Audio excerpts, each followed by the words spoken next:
आपका स्वागत है एक और फ्रेश वीडियो में। आज की इस वीडियो में हम आपके लिए लेकर आए हैं एक बहुत बड़ी अपडेट रिगार्डिंग हिमाचल प्रदेश कर्मचारी चयन आयोग हमीरपुर। आप अगर अभी तक JOIT, सेक्रेटरीट क्लर्क या अन्य पोस्ट के लिए अपना आवेदन नहीं कर पा रहे हैं तो आप अब इसके लिए अपना आवेदन कर सकते हैं, क्योंकि अप्लाई करने की जो लास्ट डेट है उसको एक बार फिर से आगे बढ़ा दिया गया है। आप 1508 पोस्ट के लिए अपना अप्लाई 10 जुलाई 2022 तक कर सकते हैं। आपने अगर अभी तक इस वीडियो को लाइक नहीं किया तो लाइक कर लीजिएगा और ऐसे ही वीडियो को देखने के लिए आप हमारे इस चैनल को सब्सक्राइब जरूर कर लीजिएगा। पहली पोस्ट फिलअप होने वाली है वेटनरी फार्मासिस्ट की। इसके 188 पोस्ट फिलअप होने वाले हैं। आप कैटेगरी वाइज वैकेंसीज यहाँ पर चेक कर सकते हैं, लिंक आपको मिल जाएगा नोटिफिकेशन का डिस्क्रिप्शन बॉक्स में। इसके क्वालिफिकेशन में आपको बाद में बताऊंगा। नेक्स्ट पोस्ट रहेगी लेबोरेटरी असिस्टेंट की। इसके 3 पद भरे जाने वाले हैं। यहाँ पर एक पोस्ट अनरिजर्व के लिए रहेगी और 2 पोस्ट इकोनॉमिकली वीकर सेक्शन के लिए रहने वाली है। अगली पोस्ट जो कि फिलअप होने वाली है वो है क्लर्क की और ये फिलअप होगी हिमाचल प्रदेश सचिवालय में। इस पोस्ट का जो पोस्ट कोड रहेगा वो है 962। यहाँ पर 82 पोस्ट फिलअप होने वाली है। अगर मैं बात करूँ यहाँ पर कैटेगरी वाइज वैकेंसीज की तो जनरल अनरिजर्व के लिए 31 पोस्ट रहेगी, EWS के लिए 10 पोस्ट रहेगी, general ward of freedom fighter के लिए 1 पोस्ट, SC अनरिजर्व के लिए 16 पोस्ट, SC BPL के लिए 3 post, SC ward of freedom fighter के लिए 1 पोस्ट, ST अनरिजर्व के लिए 3 पोस्ट, ST BPL के लिए 1 पोस्ट, OBC अनरिजर्व के लिए 13 और OBC BPL के लिए 3 पोस्ट रहने वाली है। आप अगर अभी फ्री हो, मतलब कि आप कुछ भी नहीं कर रहे हैं, आप घर में बेरोजगार हो, तो मैं आपको रेकमेंड करूंगा री लेवल का अनअकैडमी टेस्ट। इस टेस्ट के माध्यम से आप 2 हफ्ते के अंदर नौकरी कर सकते हैं। आपको बिलीव नहीं हो रहा तो मैं आपको यहाँ पर एक स्टोरी सुनाने वाला हूँ शुभम की। शुभम ने बीटेक किया और बीटेक करने के बाद उन्होंने नौकरी के बारे में सोचा और नौकरी करना शुरू कर दिया। नौकरी करते ही उन्होंने सोचा कि चलिए अब सरकारी नौकरी के बारे में सोच लिया जाए, तो उन्होंने UPSC करने के बारे में सोच लिया और नौकरी छोड़ के वो तैयारी करने लग गए UPSC की। और इसी समय अपने फ्री टाइम में उन्होंने एक मैगजीन स्टार्ट किया प्रो रेसलिंग के बारे में, और उनको रियलाइज हुआ कि ऐसे एक प्रोडक्ट की प्लानिंग और डेवलपमेंट की जर्नी में उनको बहुत मजा आ रहा है। अब उनको इंजीनियरिंग में वापस नहीं जाना था और UPSC और इंजीनियरिंग को पीछे छोड़ के प्रोडक्ट मैनेजमेंट पर दिल आ गया। पर इसी फील्ड में जॉब कैसे मिलेगा? सिंपल, शुभम ने री लेवल का एसोसिएट प्रोडक्ट मैनेजमेंट टेस्ट लिखा और 15 दिनों के अंदर उन्हें जॉब मिल गई प्रोडक्ट मैनेजर की, और जॉब बहुत बड़ी कंपनी में, और आज उनके होर्डिंग्स लगे हुए हैं देश भर में। री लेवल देता है आपको अपने स्किल के मुकाम पर इंडिया की लीडिंग कंपनीज में जॉब पाने की अपॉर्चुनिटी। बस 1000 में से आपको 500 अंक लाने होंगे और उसके बाद आपकी जॉब 15 दिनों के अंदर मिल जाएगी। ना तो कोई बैकग्राउंड चाहिए, ना ही कोई जान पहचान और ना ही कोई अनुभव।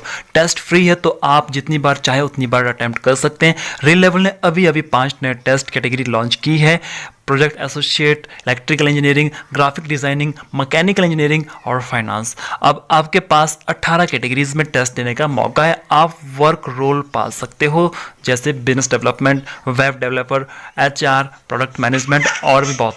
इन सब कैटेगरीज में लास्ट मंथ री लेवल ने 36 लाख वर्थ की जॉब डिलीवर की है डेली। मैं डेली की बात यहाँ पर कर रहा हूँ।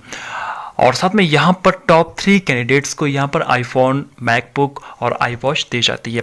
टेस्ट स्लॉट बुक करने के लिए मैंने डिस्क्रिप्शन बॉक्स में लिंक दे दिया गया है, वहाँ पर जाकर आप अपनी लाइफ चेंज कर सकते हैं। मतलब कि उस लिंक के ऊपर क्लिक करें, आपके सामने कुछ इस तरह का इंटरफेस ओपन होगा तो आपने यहाँ पर गेट हाइड पे क्लिक करना है। गेट हाइड पे क्लिक करने के बाद आपने यहाँ पर जो टेस्ट होंगे अपने वो चूज़ करने हैं। आप कोई भी टेस्ट यहाँ पर चूज़ कर सकते हैं according to your skill, according to your interest. तो आपके सामने बुक योर फ्री स्लॉट का ऑप्शन आएगा, आपने इसके ऊपर क्लिक कर लेना है। इसके ऊपर क्लिक करने के बाद आपको साइन अप करने के लिए अपना मोबाइल नंबर फिट करना होगा। नंबर पे OTP आएगा, OTP को फिट करके आपको एक साइन अप फॉर्म फिल करना होगा। साइन अप फॉर्म फिल करने के बाद आपने एक डेट को चूज करना है और आपका टेस्ट उस डेट को होने वाला है।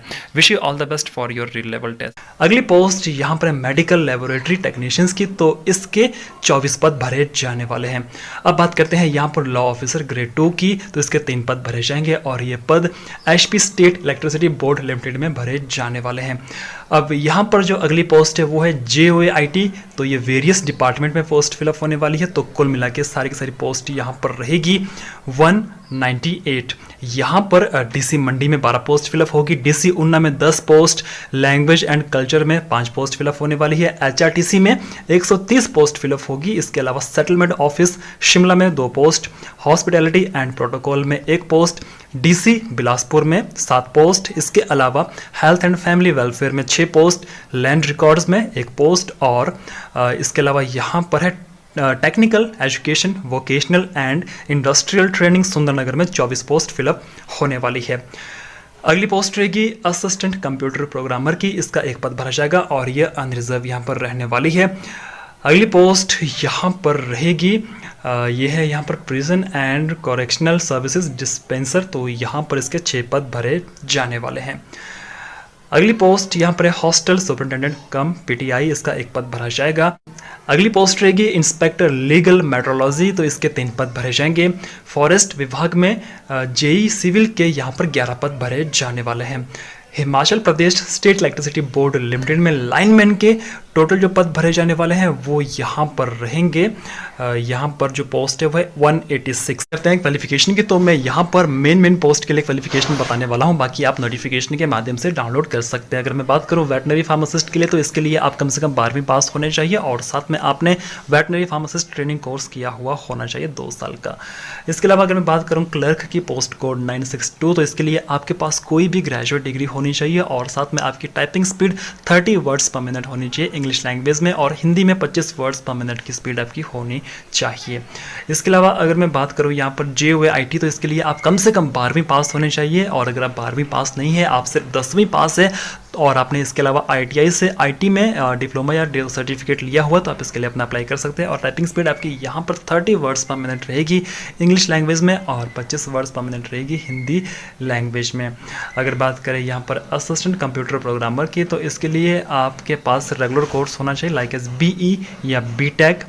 और अगर बात करें यहाँ पर अगली पोस्ट जो कि यहाँ पर मेन है वो जेई सिविल, तो इसके लिए आप कम से कम 12वीं पास होने चाहिए और इसके बाद आपने 3 साल का डिप्लोमा किया हुआ होना चाहिए या डिग्री की हुई होनी चाहिए सिविल इंजीनियरिंग की। लाइनमैन के लिए आप मैट्रिक पास होने चाहिए और आपने ITI किया हुआ होना चाहिए इन्वायरमेंट इलेक्ट्रिशियन ट्रेड में। अगर आप मैट्रिक पास है और आपने 3 साल का डिप्लोमा किया हुआ है इन इलेक्ट्रिकल इंजीनियरिंग का, तो भी आप इसके लिए अपना अप्लाई कर सकते हैं। सब स्टेशन अटेंडेंट के लिए आपके पास आप 10वीं पास होने चाहिए और आपके पास ITI का सर्टिफिकेट होना चाहिए इलेक्ट्रिशियन ट्रेड का। और अगर आप 10वीं पास है, इसके बाद आपने डिप्लोमा किया हुआ इलेक्ट्रिकल इंजीनियरिंग का, तो भी आप इसके लिए अपना अप्लाई कर सकते हैं।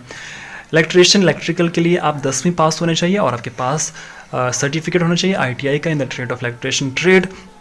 अगर आपने 10वीं पास किया है और उसके बाद आपने 3 साल का डिप्लोमा किया हुआ इलेक्ट्रिकल इंजीनियरिंग का, तो भी आप इसके लिए अपना अप्लाई कर सकते हैं। इलेक्ट्रिशियन पावर हाउस के लिए आप 10वीं पास होने चाहिए और आपके पास सर्टिफिकेट होना चाहिए ITI से in the trade off electrician trade. आप 10वीं पास हो और आपने डिप्लोमा किया हुआ इलेक्ट्रिकल इंजीनियरिंग का, तो आप इसके लिए अपना अप्लाई कर सकते हैं। बाकी पोस्ट के लिए आप यहाँ पर चेक कर सकते हैं। और अगर मैं बात करूँ यहाँ पर किसी और पोस्ट की, ड्राइंग मास्टर के लिए आप 10वीं पास विद 50% आर्ट एंड क्राफ्ट का डिप्लोमा आपके पास होना चाहिए। ठीक है, आप अगर फाइन आर्ट्स में ग्रेजुएट हो तो भी आप इसके लिए अपना अप्लाई